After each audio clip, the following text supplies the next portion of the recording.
ಮಾರ್ಕೆಟಲ್ಲಿ ಸಿಗೋ ಚಿಪ್ಸ್ ತಿನ್ನೋಕ್ಕಿಂತ ಈ ರೀತಿ ಒಂದ್ಸಲ ಮನೆಯಲ್ಲೇ ಆಲೂಗಡ್ಡೆ ಚಿಪ್ಸ್ ಮಾಡಿದರೆ ವರ್ಷ ಪೂರ್ತಿ ಇಟ್ಕೊಂಡು ತಿನ್ಬೋದು. ಹಲೋ ಫ್ರೆಂಡ್ಸ್, ವೆಲ್ಕಮ್ ಟು ನಂದಾ ಸವಿರುಚಿ.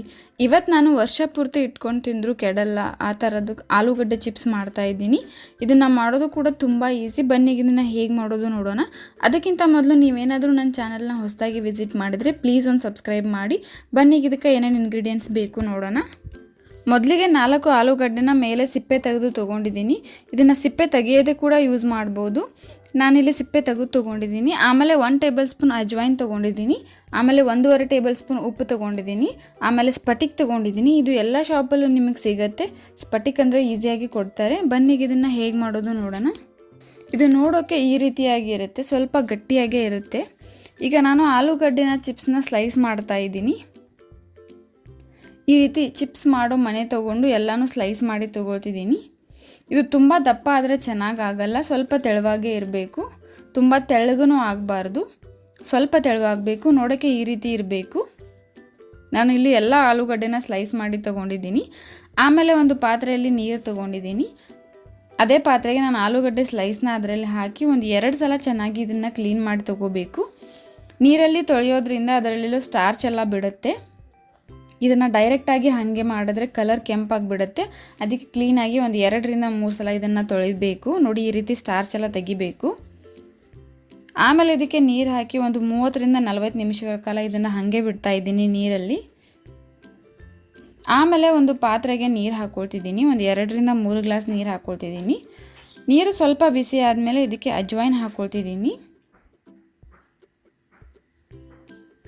ಆಮೇಲೆ ಉಪ್ಪು ಹಾಕ್ಕೊಳ್ತಿದ್ದೀನಿ. ಇವೆರಡು ಹಾಕಿದ್ಮೇಲೆ ಇದು ಒಂದು ಕುದಿ ಬರೋವರೆಗೂ ಬಿಡಬೇಕು. ಈ ರೀತಿ ಒಂದು ಕುದಿ ಬಂದ ಮೇಲೆ ಇದನ್ನು ಆಲೂಗಡ್ಡೆ ಸ್ಲೈಸ್ನ ಇದಕ್ಕೆ ಹಾಕ್ಕೊಳ್ತಿದ್ದೀನಿ. ಎಲ್ಲ ಸ್ಲೈಸಸ್ನು ಹಾಕ್ಕೊಳ್ತಿದ್ದೀನಿ. ಎಲ್ಲ ಸ್ಲೈಸ್ ಹಾಕಿದ್ಮೇಲೆ ಇದರಲ್ಲಿ ಸ್ಪಟಿಕ್ ಹಾಕ್ತಾ ಇದ್ದೀನಿ. ಇದನ್ನು ಹಾಕಿದ್ಮೇಲೆ ಚೆನ್ನಾಗಿ ಕುದಿ ಬರಬೇಕು. ಇದು ಕುದಿತಾ ಈ ರೀತಿಯಾಗಿ ನೊರೆ ಬರುತ್ತೆ. ಈ ರೀತಿ ನೊರೆ ಬಂದಾಗ ಇದು ಕಂಪ್ಲೀಟಾಗಿ ಆಗಿರುತ್ತೆ. ಆಮೇಲೆ ಒಂದು ಪಾತ್ರೆ ಮೇಲೆ ಈ ರೀತಿ ಚಾನ್ಗೆ ಇಟ್ಕೊಂಡು ಅದರಲ್ಲಿರೋ ನೀರನ್ನೆಲ್ಲ ನಾನು ತೆಗೆದು ತೊಗೊಳ್ತಿದ್ದೀನಿ. ನೀರನ್ನು ಕಂಪ್ಲೀಟಾಗಿ ತೆಗಿಬೇಕು. ಇದನ್ನು ಒಂದು 5 ನಿಮಿಷಗಳ ಕಾಲ ತಣ್ಣಗಾಗಕ್ಕೆ ಬಿಡ್ತಾ ಇದ್ದೀನಿ.